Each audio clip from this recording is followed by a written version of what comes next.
Students, আজকের যে topic সেটা হচ্ছে ফাইনাইট এবং নন ফাইনাইট ভার্ব। এটা নিয়ে স্টুডেন্টের মধ্যে প্রচুর পরিমাণে কনফিউশন যে আমরা ফাইনাইট ভার্ব কাকে বলি, নন ফাইনাইট ভার্ব কাকে বলি। দেখো, খুব সিম্পল। যে ভার্বটা পার্সনকে দেখে, ঠিক আছে, পার্সনকে দেখে অথবা নাম্বারকে দেখে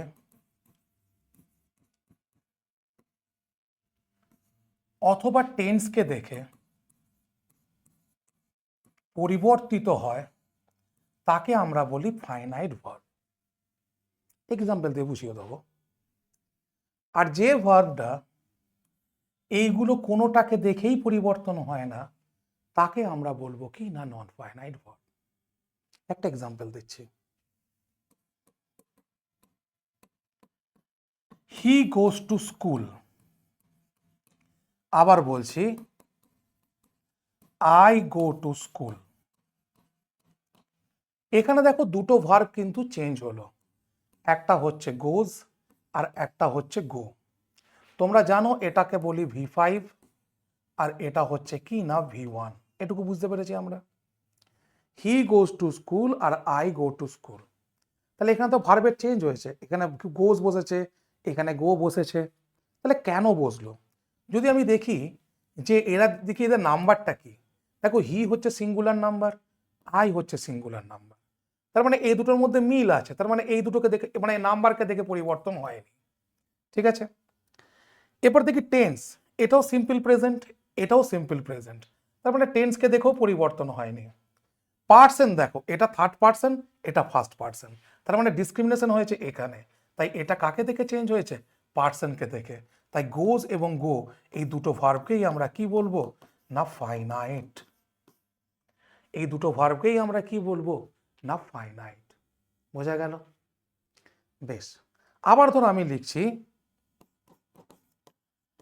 হি গোজ টু স্কুল। আবার বলছি দে গো টু স্কুল। ঠিক আছে, এখানে দেখো সাবজেক্ট কি না হি, আর এখানে সাবজেক্ট কি না দে। এখানেও V5 আর এখানেও কি হয়েছে V1। তাহলে তফাৎ কি হচ্ছে?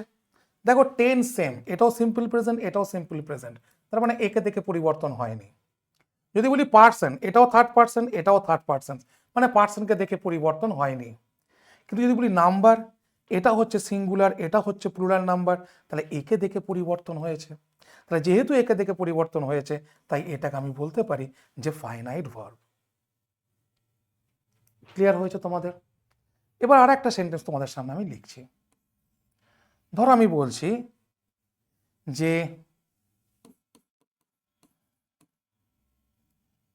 হি গোজ টু স্কুল। আবার বলছি হি ওয়েন্ট টু স্কুল। এখানে গোজ হচ্ছে কি না V5 আর এখানে ওয়েন্ট হচ্ছে কি না তোমার V2। তাহলে পরিবর্তন হচ্ছে কাকে দেখে?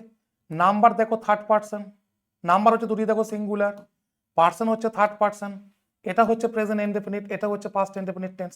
তাহলে পরিবর্তন হচ্ছে কাকে দেখে না, টেন্সকে দেখে। তাই যেহেতু এটা টেন্সকে দেখে পরিবর্তন হচ্ছে, তাই এটা হচ্ছে কি না তোমার ফাইনাইট ভার্ব। বোঝা গেছে? এবং যে ভার্বটা তোমার কোনো এই তিনটের মধ্যে কোনো কিছুকে দেখেই পরিবর্তন হয় না, সেটা হচ্ছে কিনা নন ফাইনাইট। ধরো আমি বলছি হি লাভস সুইমিং। ঠিক আছে, আবার বলছি দে এনজয়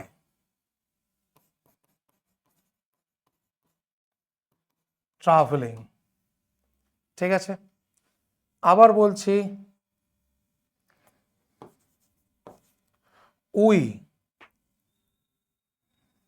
লাভড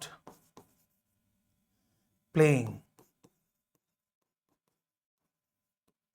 ঠিক আছে, এই তিনটে সেন্টেন্স একটু ভালো করে দেখো।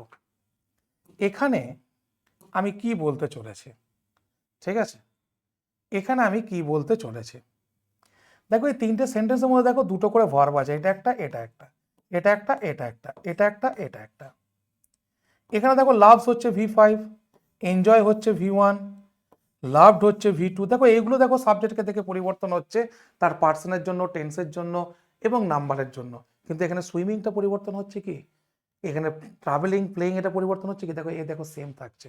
তাই এইটাকে আমরা বলবো কি না নন ফাইনাইট ভার্ব। এই নন ফাইনাইটের মধ্যে আছে জেরান্ড, পার্টিসিপল, ইনফিনিটিভ। এগুলো আরো ডিটেলে পড়তে হবে।